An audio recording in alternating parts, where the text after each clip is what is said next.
Добър вечер.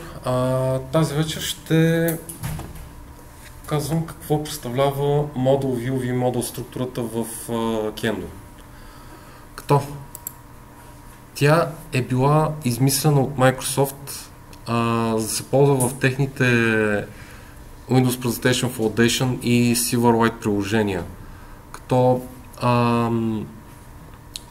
тя е представена през 2005 година и главната и цел да има по-добра структура на данните в техните приложения, която да е отделна от визуалния интерфейс, който се вижда от потребителите. Идеята е веднъж да се напише логиката на кода и логиката на това как данните работят с интерфейса, така че не е нужно всеки път да се пренаправя за различни приложения. Да може да се преизползва примерно между различни интернет страници или въобще различни HTML файлове или десктоп приложения дори. Model View Model структурата е създадена от 4 елементи, които са Model, View и View Model. 4 ли казах? 3 елемента. Обърках се. Така. 4 с сервера, но да. Като моделът представлява данните, които се обработват от интерфейса и са нужни на него. Това, да го кажа в Kendo термини, това е все едно данните на data source. Тези неща, които се взимат през read action. View-то определя самата структура, местоположението, вида на интерфейса и какво представлява. Това тук View-то реално е HTML и CSS. Това е в web приложенията, това е представлява View-то на View модел структурата. View модела реално представлява цялата логика, която е нужна за свързване между View-то и модела, което е отделно, за да може да се абстрахира от всички отделни интерфейси, дори като работи с различни данни. Цялата цел на това е да се структурира кода така, че всяка отделна част да върши отделна работа и да може лесно да се заменя независимо от другите. Като се ползва Model View Model структурата, създаването на интерфейси и интернет страници е доста по-опростено и дори когато се прави промяна по интернет страницата, не трябва да се правят много промени и другаде. Защото, например, ако се създаде някаква интернет страница, имаме някакъв бутон, на който сме му сложи клас Button Submit Form, примерно, така се казва. И в бъдеще сме решили да му сменим класа, да не се казва Button Submit Form, ами да се казва Button Confirm Changes. Сменяме му класа, да е с друг клас. Обаче навсякъде в JavaScript имаме селектори към Button Submit Form. И ако му сменим класа, трябва да сменим и всички тези селектори обратно насочат към новия клас на бутона, който иска доста промени. Обаче, когато използвам Model View Model структурата, няма да е нужно това да се прави. Интерфейса HTML може да се променя отделно от самата логика на кода или от данните, които се ползват там. Защото всичко това се съхранява в View Model. Всичко е независимо едно от друго. Това е главното предимство на Model View и View Model. Така, за да при Kendo той работи като на самите HTML елементи им създават data binding атрибути, които са като data атрибутите просто имат data-bind. И в случая всичко, което се напише вътре в тях, се превежда като все едно HTML атрибути на елементите. Примерно тук има data-bind, value name, което когато се изпълни самия binding, ще се превърне в value атрибута на HTML елемента и name ще вземе стойността му от view модела и ще го сложи на самия input. Така че вместо да се пише директно value равно на да кажем, че името ни е Стоян, вместо да пишем input с value равно на Стоян и после ако ни се промени данните, трябва да променим това Стоян навсякъде по страницата ни. Може да ползваме директно data binding, където да ни свързва name към нашата променлива, която е случила с стоеността Стоян. Значи, тук има и се байдва и към Display Greeting метода при onClick на бутона. Това реално е еквивалент на клик на HTML атрибута клик. Нали сте правили евенти директно на самите елементи, inline, а не само с jQuery и JavaScript. Това е едно inline да се направи клик евент, който да вика Display Greeting JavaScript функцията. След това се прави, защото и в бъдеще може да се смени самата функция да е друга или да върши други работи. Това обаче така е част от View модела, което значи всичко ни е на едно място. Така че дори да сменим функцията в бъдеще и трябва да сменим името и навсякъде, където е байната, пак е добре да е част от View модела, за да може всичко на едно място и да е подредено. Друго важно нещо. Data bindings не са JavaScript код. Тук вътре не може да пишем JavaScript код, може да пишат само директно променливи. Ако си спомняте от Kendo темплейтите, как имахме DS и вътре две точки и нещо. Също така имаме и DS без специален символ и вътре може да се пише for или if или други JavaScript функции. Това е все едно еквивалента на темплейт с две точки. Защото тук не може да се изпълнява JavaScript, може да се пише само имена на променливи или имена на методи. Не може да има по-сложни неща, като примерно if нещо след това друго, или да има някакъв for, или директно се вика, примерно ако искаме тук се показва името с главни букви, да напишем name, точкато uppercase. Това няма да се работи, защото не може да се изпълни като JavaScript. То само взима името на променливата и директно слага стойността. Така, за да може всички тези дата байдинги да означават нещо, ние трябва да имаме View модел в самия JavaScript. Като View модела има всички стойности, които ползваме в байдингите. Тук ползваме name и в View модела имаме поле с име name. Имаме и някакъв метод Display Greeting, който трябва да се вика при клик и този метод се дефинира вътре в JavaScript обекта, като е достъпен от View модела. Като самия binding се прави като се извика kendo.bind view, което е блоковия елемент, който в себе си съдържа всички други елементи, които са байднати, които са свързани към View модела. Ако примерно имаме трети елемент, който е примерно label с databind value name и той извън нашия div-view, няма да го хване байдинга. Защото байдинга хваща всички HTML елементи, които са вътре в нашия блоков елемент, който ги обхваща всичките. Затова е добре примерно тук да е body или някаква форма или нещо, в което сме сигурни, че там се намират всички елементи, които искаме да съдържат данни от нашия View модел. Самата data binding структура автоматично разбира дали нещо е метод или нормална променлива. Това става с JavaScript проверка, която става вътрешно, тук не е нужно да се пишат скоби. То автоматично разбира, че това е метод. Само името е достатъчно. Така. Kendo.observable представлява Observable Object, което е специален елемент на Kendo, не е widget, обаче е друг тип обект. То като цяло може не предимството пред това се ползва нормален JavaScript обект, защото в случая вместо Kendo Observable ползваме просто някакъв JavaScript обект, който не е Kendo Observable. И самата bind функция да се намери всички полета на нашия обект и да ги свържи към data-bind атрибутите на HTML елементите. Обаче това няма да ни върши работа, когато се променят тези данни. Защото предимството на Kendo Observable Object е, че когато се промени нещо по него, то апдейтва и всички HTML елементи, които са байднати към това поле. Примерно тук имаме first name, поле на Kendo Observable обекта, който като го вземем с get, защото не може да се стъпва директно с примерно viewModel.firstName, това няма да работи, защото това не е нормален JavaScript обект. Трябва да се ползва get и set функциите на Kendo Observable Object, за да може да се манипулират данните.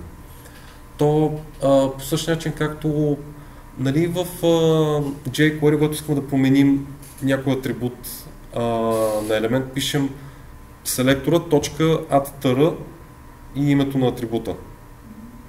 Тук и по същия начин, само че вместо .addTr има get и set, които работят по същия начин, както работят повечето методи в jQuery, като промяна на CSS, промяна на дата, промяна на атрибут или на value. Като при value е само едно и няма именно. Да. В случай, когато се извика set на елемента или нещо друго го промени, то ще апдейтне модела на всички места, където се ползва това поле. Така. Примерно. В случая, ето, имаме просто една празна HTML страница с два инпута, които по дефолт ги приема като текст, защото това е постоянното подразбиране на инпутите. Така, за да си направим view модел, трябва да имаме JavaScript. Така, и тези елементи да са в някакъв рапър. Примерно div id, как да го кръстим? Рапър. Добре. Div. Така, всичко ни е в този блоков елемент. И тук първо се създаваме observable нашия view модел, който е kendo observable. Така, само да проверя дали правилно съм го написал, че правописано ми е от най-силните страни. Observable. Така, да. Граматиката. Observable. Да? Да, изглежда правилно. Изглежда. Така. И тук вече си пишем всички неща, които са ни нужни. Като, да кажем, че ни трябва first name. Да, само едно поле ни трябва в случая. Name. Затова name ще е нищо. Подразбиране. И тук data bind равно на value name. Защото трябва да знае кое да байне към name. Трябва да кажем кой атрибут на HTML елемента байндваме към коя стойност. Ще байндваме атрибута value към стойността name. Така. Това си го копираме и ще е съвсем също тук. Така. Сега да ви питам първо, какво според вас ще стане, когато имаме два елемента, които са байнати към една стойност? Ще даде грешка ли, няма да работи ли, само първия ли ще работи, само последния ли ще работи, или двата ще работят? Двата ще работят. А какво ще стане? Примерно, ако тук напиша едно име, долу напиша друго име, какво ще се запише в обекта? Да. Обаче има и друг трик. Така. Kendo, bind, как го бяхме кръстили? И то с селектор или само ID. Така. Bind с селектора. Това е важно да се запомни.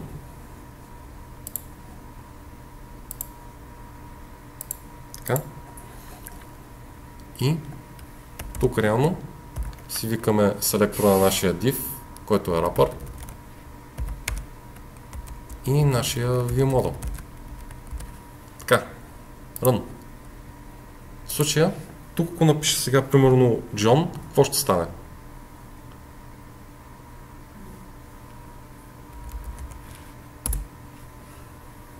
Всеки път, когато се промени на едно място стойността, се променя на всички други места, където е свързана тази стойност с HTML елементите.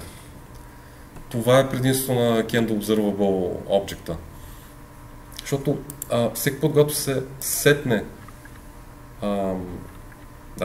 се сетне стойност, то минава през всички HTML елементи, където тази стойност е байната. И там слага новата стойност на тези полета. Съпрямо тук мога да напиша и Мария. Навсякъде ще се апдейтне. Обаче промяната не става докато пиша, а след като натискане някъде другаде или при загуба на фокус. Това е защото промяната става при change евента на HTML елементите. Ако сте ползвали JavaScript евенти, нали знаете, че има change на инпутите и на select листовете. И когато се направи change на input, то не го прави докато пишем, а го правим чак след като загуби фокус елемент или стане нещо, или се натисне нещо друго. Така, и в случая то работи тук с change евента на инпутите. И така работи. Това е едно от главните предимства на MVVM, че синхронизира данните навсякъде. Данни, че току-що го казах, и се синхронизира. Така, до тук ясно ли ви е? Какво представлява? Защото, да, то така. Освен да се байндват отделни данни по HTML елементите, може и директно да се създават candle widgets чрез MVVM binding. Като реално вместо data bind пишем data role, като така създава роля на този HTML елемент. В случай знаем, че ролята на този елемент е да бъде numeric textbox. Ролята на този div е да бъде grid и ролята на този select е да бъде drop-down list. В този случай някои от тези елементи ще имат нужда от още неща да се добавят към тях, за да може да се сработи. Обаче, когато се изпълни candle.bind, то ще превърне всички тези елементи в candle widgets с правилните роли. И не е нужно да се извика техния метод всеки път за всеки отделен метод, за да се създадат. Това не е нужно, защото candle bind ги изпълнява, когато види, че те имат дата роля сложена към тях. Примерно, тук има една форма за екзистация, която по-добре показва как е синхронизацията между observable обекта. Така, заради. И имаме, for, ето, data bind, source, genders, value, gender. Като в случай това е select list. Не е нормален input. Което, вместо value, има value това, кой е избрания елемент, обаче опшените на този select list се зареждат, като се даде source binding. Като source го байдаме към genders property на observable обекта, а избрания елемент, в случая value, го байдваме към gender елемента на gender полето на observable обекта. Като ето го нашия observable обект. Ето тук имаме genders, който е масив от полове и gender ни е избрания пол под разбиране при зареждане на страницата. Имаме и други полета, които се байдват към другите HTML елементи. Ето примерно спанът, спанът, тъй като не е елемент, който може да се редактира, той няма value. Обаче също така той има property текст. Нали, спомняте в jQuery как може да сменяте текстът на даден елемент, като пишете selector.text и вътре в скобите новия текст. Примерно, то направо да го... Примерно span текст, new text. Това ще промени текста в вашия спан, който искате. Реално това е еквивалента на това, защото текст не е HTML атрибут на спан, обаче candle binding ще разбере, че става въпрос за текста вътре в спана и там ще го сложи. Така, ето в случая имаме форма за регистрация, която ще трябва да отворя на пълен позор, за да се вижда цялата. Зарежда. И ето тук имаме нашата форма и отдясно визуализация на какъв ни е обекта. Като това са спановете. Просто са зададени да изглежда като код. Иначе не. Така, първо име Джон. И ето в дясно ни се апдейтва байдинга да се появи Джон в този елемент. Като така. Тиране. Ето. Span, data bind, text, first name. И ето на този input имаме data bind, value, first name. Така че всеки път, когато се промени стойността тук, ще го апдейтва на всички други елементи, които са байнати към същото променлива, first name. Дори те да не са от същия тип. Това не е input. Тук имаме input и span байнати към first name полето на нашия view модел. Няма значение какъв е елемент, към който са свързани данните. Той винаги ще им слага новата стойност при тях. Затова е нужно да се пише текст или value в случая, за да знае къде да сложи новата стойност. Точно това прави самите HTML елементи да са независими от данните и JavaScript. Защото така всичко става автоматично и не е нужно да се апдейтва навсякъде ръчно. Примерно, Джон Дол, който е мъж, но нека го сменим на жена, за да е малко различно. Jane, всичко е апдейтното, Agreed и тук в случая имаме checkbox. И който пак апдейтва стойността на спана. Ето той е байнат към checked, а не value, защото при чекбоксовете стойността е checked, не е value true или value false. Checked е байнат към стойността agreed и тук спана. Той е байнат към същата стойност. И така всичко се синхронизира между тях. И ако натисна бутона регистър, да се появява ново поле, трето, където имаме просто един текст и два спана байнати пак към first name и last name. В момента колко полета имаме байнати към first name на страницата? Сега видим дали са следяли това, което казах. 3. Кои сте? Да. Инпута, текстовия инпут за first name, спанът, който показва превю на Observable обекта в дясно и прозорчето, че сме се регистрирали, където има спан с first name. Също е и с last name. А gender колко пъти го има на страницата? Колко? Само 2 пъти, да.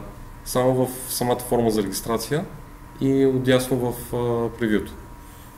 Реално само first name и last name ги има 3 пъти заради това прозорче.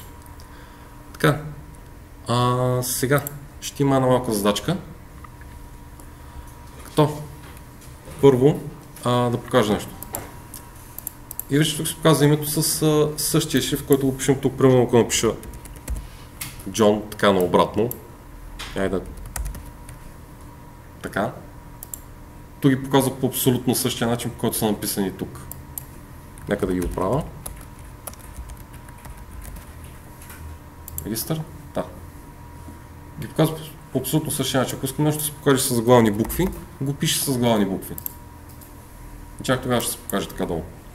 Така, в случая задачата е, когато се напише името и се натисне регистър, да се направи регистрацията, последното име да е с главни букви цялото. Това е линка. Виждате ли го всички? Ето то, примерно, ако е введено Иван Петров, долу в съобщението да се покаже Иван Петров с главни букви Петров. Това важи само за тук долу. Само тук долу трябва да е... Пак ли имам с главни букви, да. Така. Само тук долу трябва да се появи фамилията с главни букви. Тук в дясно трябва да си е по същия начин, както е написано тук. Тук не трябва да се показва с главни. Само тук долу в това прозорче, панелче. Ето го пак линк. Малко бързо го минимизирах.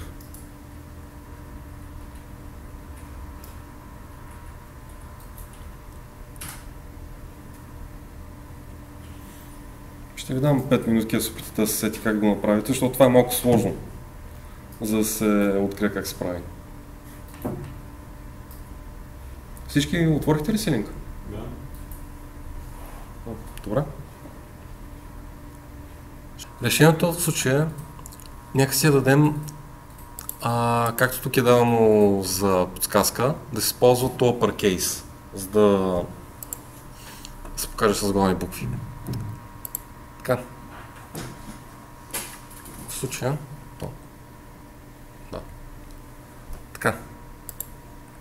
Пак е малко шипано. Така. Ще ако напиша тук, къде беше?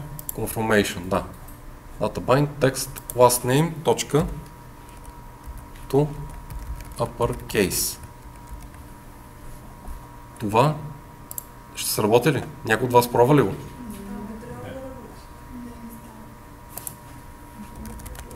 Джон Джонсън. Регистър. И... Окей, това не трябва да работи. А вие пробвахте ли го? Да, пробвах. Да. Не знам, това не би трябвало да работи. Аз да не съм... Да. Така. Я да видя нещо. Confirmation, нали същия линк? Ран? Джон Джонсън.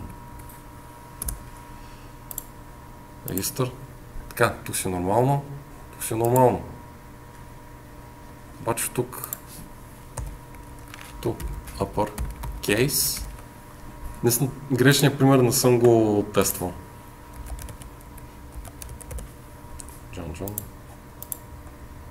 Обаче работи поради някаква странна причина. Добре, това не работи. Представете си, че не работи.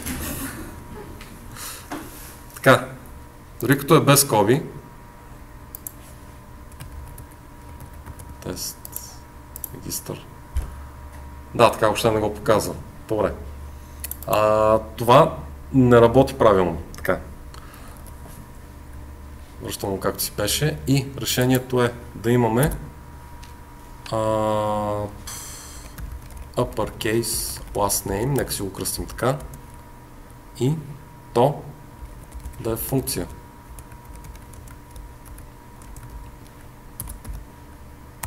Запитайка. Така.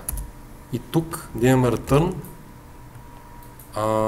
this.lastName. Беше така. Get last name to uppercase. Така. Реално трябва да създадем тази функция, която да взима last name полето и да го прави uppercase. И нея да байдем към това прозорче. Сега пак ще скролна надолу, само да го видя как работи. Така, регистър, работи. Това трябва да работи. Така. Я ползвам this.get пропрето, което ми трябва. Това е защото ако напиша просто this.lastName, това няма да сработи. Затова трябва да се ползва get метода. И реално това е правилното решение. Няма return, ще върне ли нещо? Не, то трябва return, защото това го ползва като JavaScript функция. Реално ако няма return, чакайте нещо. Тест. Няма. Трябва да има return, но да, това е нещо, което не го бях показал, така че някак да го знаете, затова исках малко време просто да се помъчите. Така. Return. Да. Трябва да има return, защото за да върне string името. John Doe. Регистър. И ето, John Doe с главни букви. Така. Трябва да се направи отделно поле, което да е функция и то да връща данните, както искаме ние да са манипулирани. Защото това няма да работи. И това няма да работи, игнорирайте, че проработи преди малко. Не трябва да се правят така нещата. Това не трябва да работи. Я проверяте друга функция. Substring, да кажем само първите три. Дали с параметри ще сработи. Джон Джонсън. Ноп, не работи. Някак си. Пробвам така. Джон Johnson, регистър, John G. Да, това работи. За индекс от масив работи. Дали знаете, че стринговете са масиви? Добре. Реално това ми връща първата буква от стринга. Добре. Това беше тази дребна задачка, просто за да видите, че как се прави манипулация, когато ни трябва малко по-различни данни. Така. Също така, може и цяла форма да се създаде с NVM, като така всяка се създава и с Kendo елемент. Така. Тук ще е малко по-сложна формата. Да. Ето има тук select, който е с data row, drop-down list. И е байнат, като е му даден source, expense types, който е поле от V модула. Само това знаем за сега. Не знам какво поле е. И имам за value selected expense. Така, нека да отидем до V модела и то беше expense types. Expense types ни е масив от данни. От expense types предполагам. Така. И select expense е float. Обаче, float, както виждате, е string. А тук масивът е от обекти, а не от стрингове. Така че, за да може да се байне добре валюто, ако си спомняте от Kendo Dropdown List, той имаше пропъртите Data Text Field и Data Value Field. По същия начин, по който инициализирахме Kendo Dropdown List, така може да му зададем тези настройки вътре в самия HTML елемент. Защото, примерно, този select list, за да се инициализира с Kendo метода, трябва да се направи така. Select .kendo drop down list. С това да беше ли главно, не си спомням. То ще кажа, ако трябва. Да.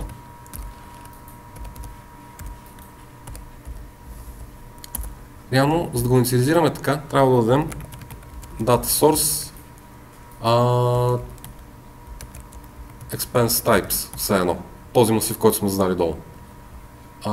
Така.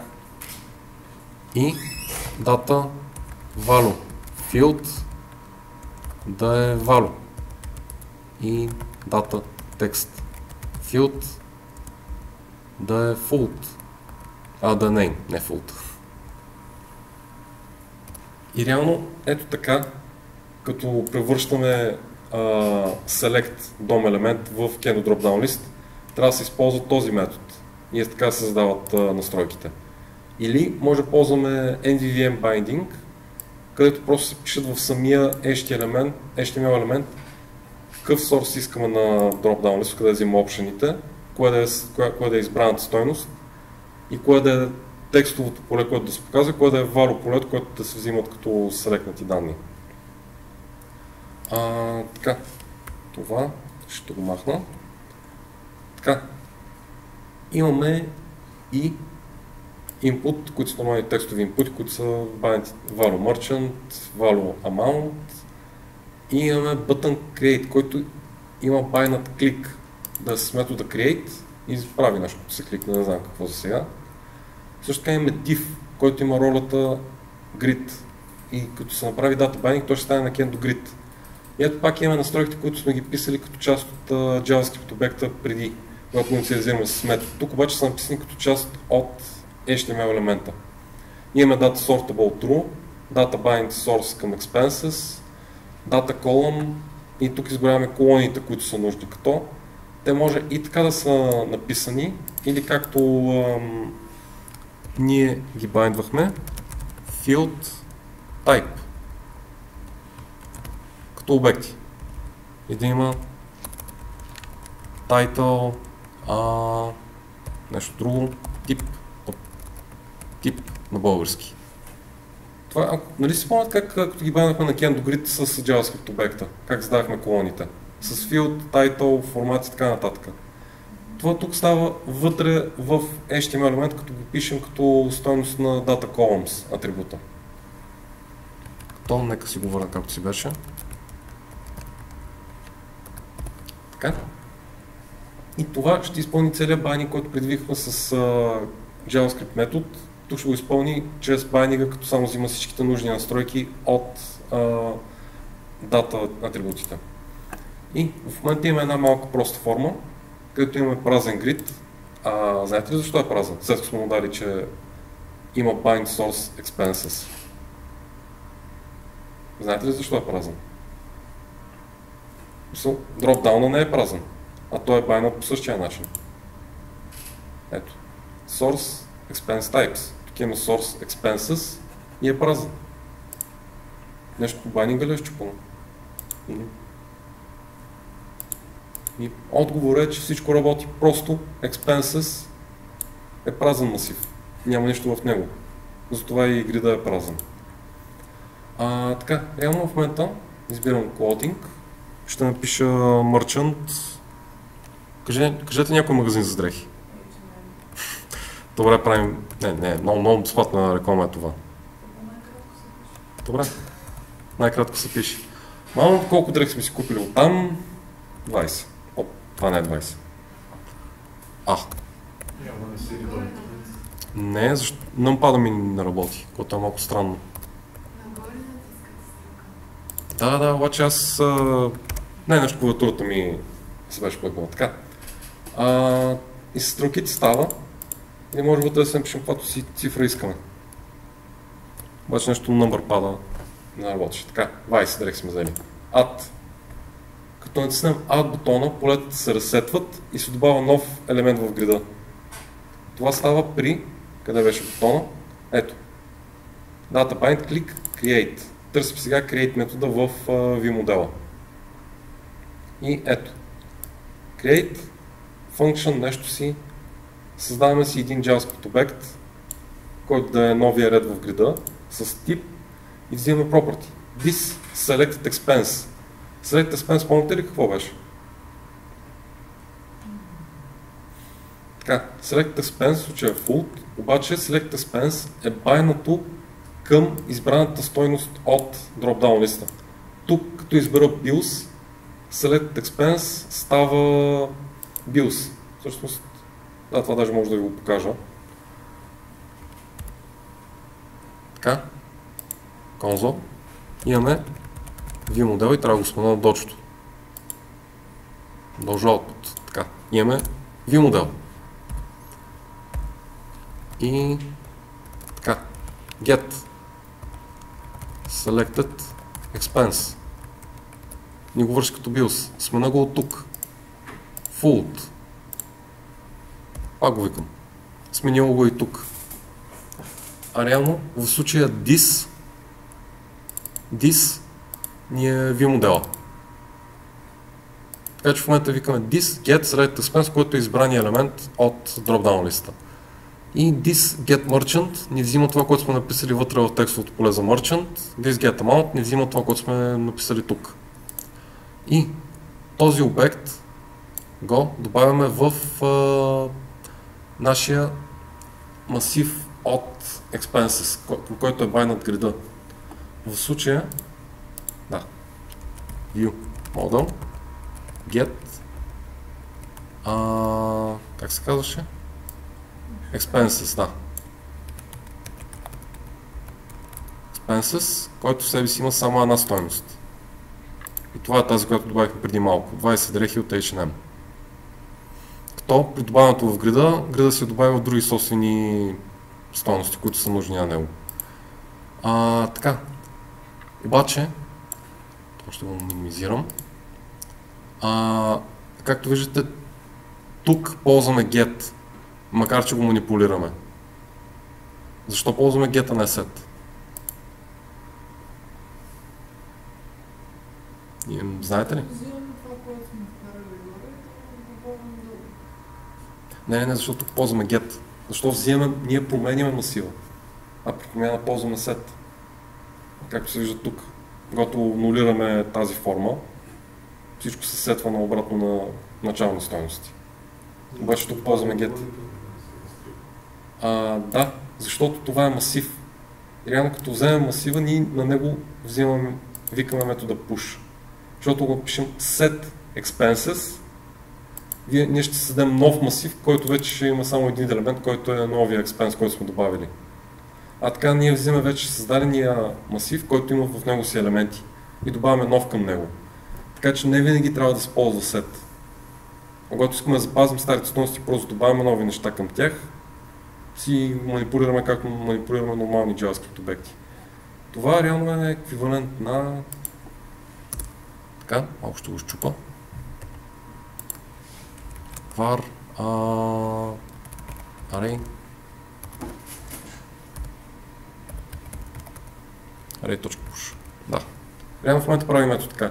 Взимаме масива от view модела, това ни връща масива и към масива добавяме нова стойност.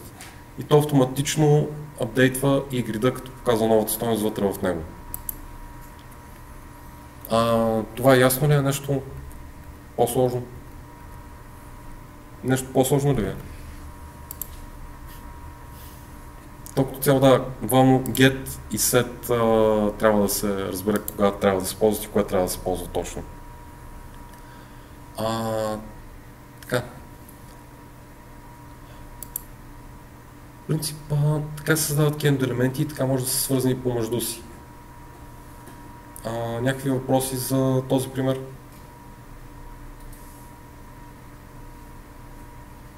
Няма. Добре. И ето сега, освен към просто масиви от данни, може да байнаме и view модела, елементите, които са свързани към него, да имат и data source-ове, които сочат към отдалечени данни, които се намират на друг сървър или се взимат в някакво URL. Така. Като в случая CandoGrid. Така. Имаме Product Source, който е Date Source обект, а не просто масив от данни. И той изглежда по същия начин, както създахме Date Source-ове в голяме. Така. Да, чак до тук е. Това всичко е инициализация на Kendo Data Source. Прави се по същия начин, както се прави при нормално създаване на учити, които се правят с метод. Това е така, защото това не може да се избегне. Защото Model View модела се байдва директно към HTML елементи. А Data Source няма HTML елемент, който отговаря на него. Когато създаваме grid с Data Source, който се байдва към div, ние реално grid-а свързваме с div-а. Data Source не е свързан с този div. Когато създаваме Dropdown list, който е свързан към Select и той има Data Source, само Dropdown list е свързан с Select-а. Самият Data Source няма нищо общо с Select-а. Всичко минава през самия Kendo widget, който е свързан с елементът. Затова като имаме grid, така, button, dropdown list, product, ето. Като имаме dropdown list, който е свързан data source, product source. В случая не е байнат към масив, а е байнат към data source обект. Product source, както видяхме, е data source обект. С read action, с update, с допълнителни настройки, с схема на модела и отделни евенти, които се байндват и тук. В случай save, cancel, showform са част от view модела. И те се байндват и към бутоните, които трябва да е на fullscreen, които се показват след като е избран някой продукт. В случая, променяме нещо и се показват бутоните за запазване и промяна. В случая нямаме grid, защото първо избираме елемент, след се попълват тези наши полета с данните на елемента. Това, ето то се вижда. Selectът ни е байнат към Product Source с избран елемент Selected Product. Имаме Data Text Field, Data Value Field, Data Option Label. Option Label е конфигурация на Kendo Dropdown-а. И всеки път, когато се избере нещо от този Dropdown лист, ние реално попълваме полетата, които са, да, ето, span, който има текст selected product ID, което реално се байндва към елемент, който е взет от data source и се сетва като selected product на view модела. Това вече не ни трябва. Така, това сега ще го демонстрирам. Като имаме нашия view модел get selected product на defined. Защото е в document ready. Това много лесно мога да го преодолея view модел и тук махам var. Така, сега тези, които са минали frontend 2, знаете ли какво направих толкова що? Преместих само декларацията на променливата да е извън document ready функцията. Да може да се вижда извън. Да, за да може да се достъпва глобално. Сироп. Така. Дължа output. И в момента достъпвам всичко. Така, като в случая Selected Product е ни е избрания елемент от dropdown листа. Ето, discontinued false, product ID, всичко. Това за да го демонстрирам, това беше единственият select елемент май. Да, единственият е. Дата. Kendo drop down list. Да. Така достъпваме самия Kendo widget, неговата инстанция в JavaScript. И искам да взема избраният елемент, който е да, нека да изчиста малко да е по-видимо. Select Product. Тези двете са еднакви, защото с това вземем избрания елемент от dropdown листа, а това е Selected Product полето в Data Source. Това защото избраният елемент от тук е байнат към Selected Product полето. И то реално като се апдейтне тук, го апдейтва и в view модела. А като променям нещо по тези полета, да, той ги променя в Selected Product обекта. Ето пак, unseed, няма да казвам seed syrup, ами ще е само така. И get, и ето го преименувах на aniseed, като беше с сироп преди. И той даже и тук се преименува името му, вече е друго. Сироп, пак се върна както си беше. Веднага синхронизира данните, когато се изпълни change event на някой от инпутите. И всичко синхронизира на момента.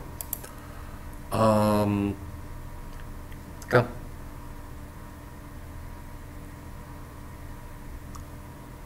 Другото, което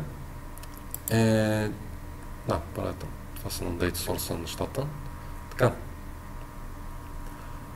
Както виждате, имаме ShowForm функция, която проверява дали Select Product е различен от null. Което какво означава според вас?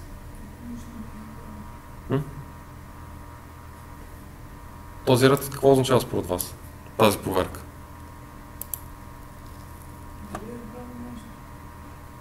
Да. Защото когато е избрано нещо, Selected Product ще е различно от null.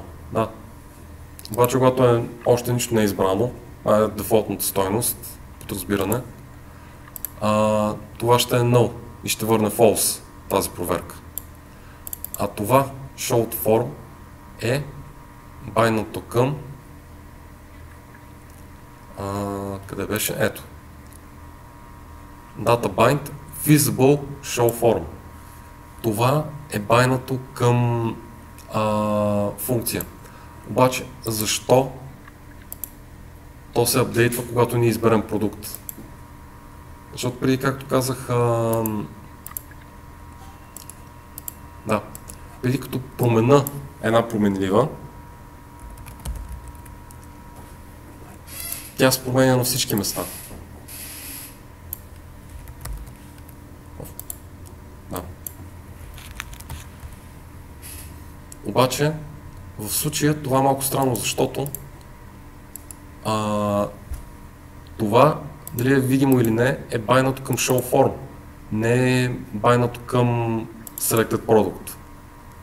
Това е така, защото всеки път, когато се промени една стойност от data source, то апдейтва всички елементи, независимо с коя е променена. Ако променя has changes, пак ще мине през всички HTML елементи, които са байнати към view модела и ще им направи тези проверки наново.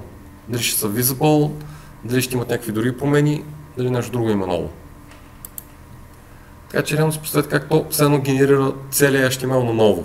Прави всички проверки, другото променена само една променлива. Не апдейтва само нещата, които са свързани към нея, а апдейтва абсолютно всички HTML DOM елементи, които са свързани към view модела, а не само към тази променлива. Така.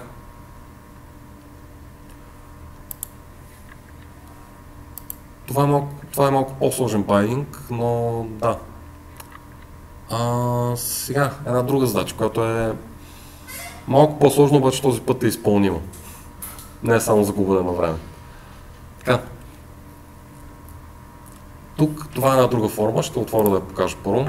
Не е същата като предишната. Малко е подобно, но да. Избираме нещо и се показва една форма, която не е editable. И трябва, като се натисне edit бутона, тази форма да става editable. Като, това е направено готово, само бутона не работи. Имаме product с input product. В случая имаме input, който не е байнат с MVVM. Обаче всичко останало е. Така, имаме product details и отделно от него имаме всъщност тук ще е по-лесно. Така.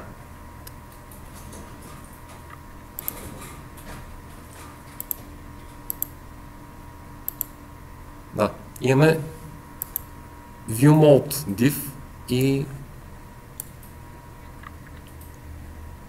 тук сега, вижда се. Така. Имаме viewMode div и editMode div, който в момента е скрит. Но аз ще го направя да я видим, само за да може да виждате какво трябва да става. Така, в момента сме в viewMode, като се избере нещо от дропдауна, всички тези елементи стават видими. Обаче Display None. Да, последните две винаги се показват, но да.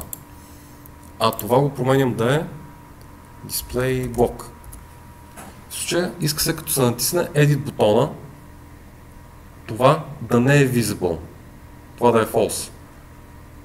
Това да стане visible, да is edit mode да stане true, is view mode да стане false, когато се натисне edit бутона. Когато се натисне edit бутона, трябва тези двете да си сменят статуса. Едното да стане true, другото да стане false. И всичко останало ще стане автоматично посредством кендо байнинга. Ето го линк. Това е L, не е I. Малко L. Голямо е ли? Да. Значи аз съм се объркал. Да. Защото днес на повече ми прилича на малко L.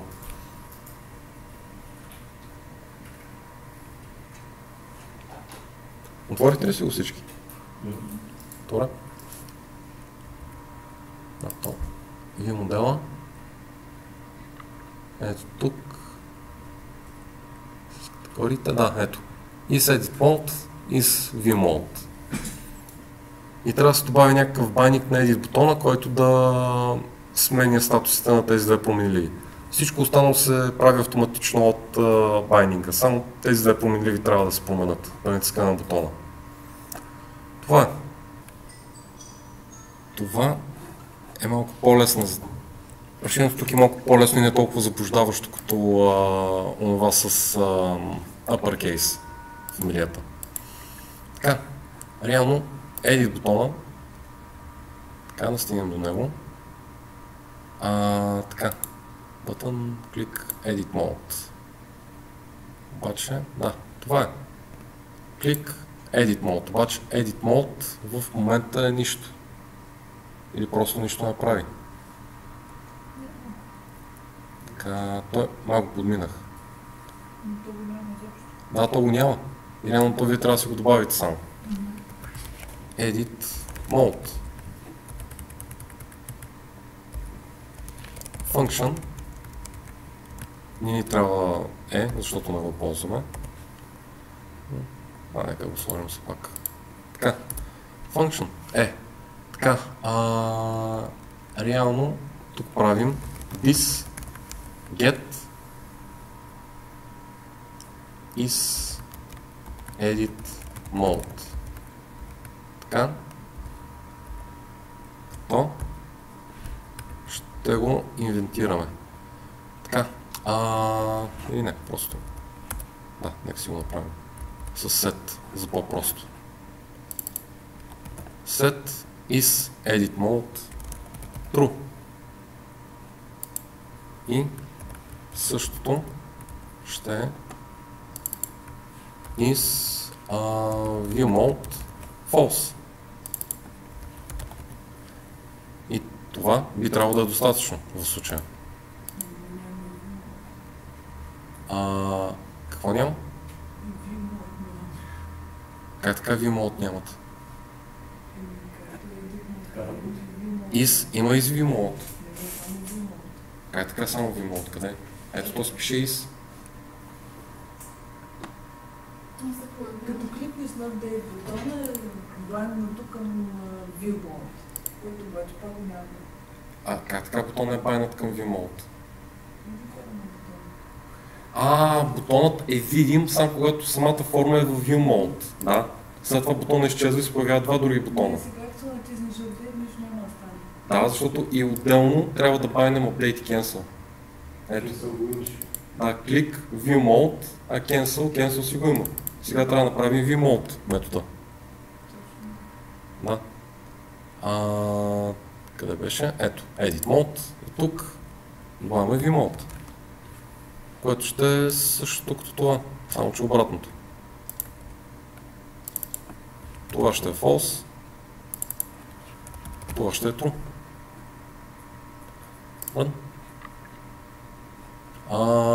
Запетайката. Както винаги. Така. Ето, в момента е в View Mode, натискам Edit, минава в Edit Mode. Натискам Update, да се връща в View Mode. Значи, както създаваме и Edit Mode, създаваме и View Mode. Те са на отделни бутони. И това. Сега ще има още една дребна задача. И това ще е за днес. То пак колкото да свикнете с Kendo Binding. Така. Реално URL-то ще трябва да си го припишете, като не мога да ви го покажа по-голямо. Но и всъщност мога. Така. EVUHA. Главно е малко В и UHA главни букви.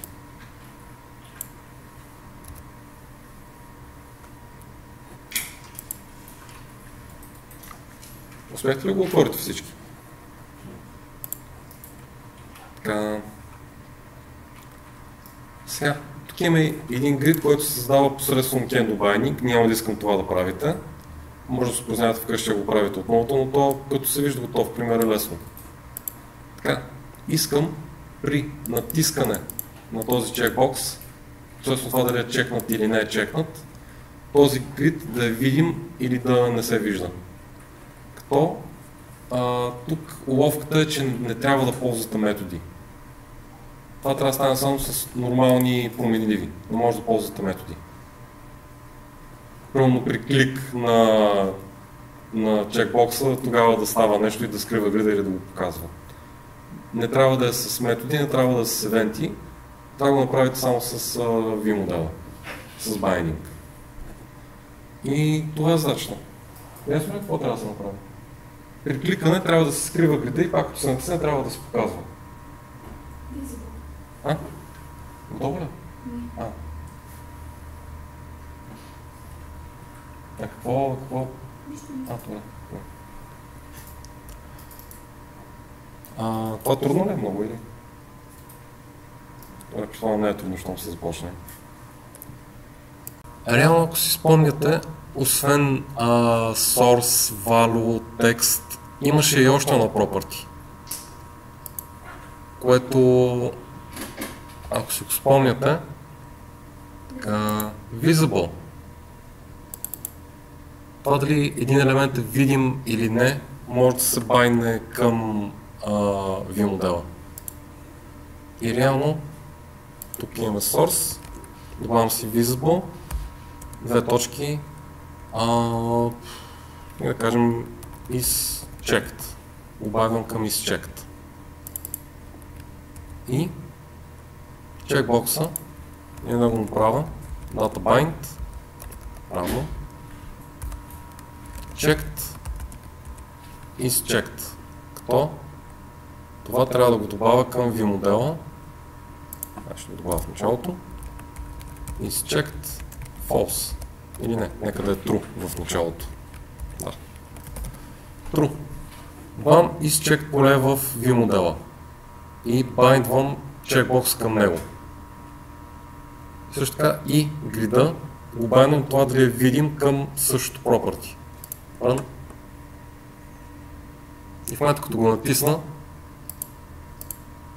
грида изчезва. Защото се променя is checked property-то. А когато той е false, и грида ще е visible false. Това е решението. Вие бяхте ли забравили за visible binding-а?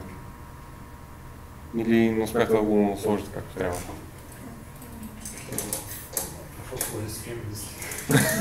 Да, аз дах по-сложни задачи преди това и реших нещо по-просто да ви дам сега. И то така, да. Това е за нас. Ако имате някакви въпроси. Казвате се JDET properties. Visible, text, различни, те са... Странното е, че никъде ги няма избрани всичките. Тия четирите, които споменате в Божия, Те могат да се... Сега ще... Docs, Kendo, MVVM. Google. Първият резултат на Kendo MVVM, като гугълнете. И тук има избрани по-популярните, като са най-отдолу. Bindings... Ето, Bindings атрибути. Bindings атрибут. Ето тук са изборени. Като ги има като списък най-отдолу. Checked, click, CSS, Custom, Disabled, Enabled, Events, HTML, Invisible, Source, Style, Text, Value и Visible. Това са общите байнинги за всички HTML елементи. Реално те са... Да, линк трудно се намира. В документацията на Kendo, MVVM, Binding са атрибути. Обаче самите байнинги за уиджетите имат по-различни байнинги, както примерно... Къде беше? Да. Тук имаме Data Sortable, имаме и Data Columns. Тези не са упоменати, така че те трябва да се разчитат на това да се подразбират. Както се казват настройките в JavaScript обекта за конфигурацията, примерно Kendo Grid, Docs, така. Всички тези неща, които са в конфигурацията, Allow Copy, Autobind, Columns, като вътрешните на Columns спишат вътре в самия атрибут, а не като отделни атрибути. Editable, Sortable, Filterable, всички тези неща, които са част от конфигурацията, когато се ползва MVVM, се пишат като дата, име на конфигурацията и отделно. Като има и отделно уточнение за това, защото както имаме при Drop-down List, така, както имаме при Drop-down List, Data Text Field, Data Value Field са написани с Camel Case. Следото, като всяка нова дума е с главна буква в случая. Обаче PMVM байдинга, пак върхатава, те са data-text-field. Не е camel case, просто различните са разделени с тирета. Да. И в случай, тъй като те започват с дата, това се игнорира, защото за да стане дата-дата нещо друго. Единственото изключение е data source. Като не се пише data-source и тогава това, което байдваме, имаме data bind и вътре в него source. Expense type за случая. Това е. Нещо друго, ако ви любопитно.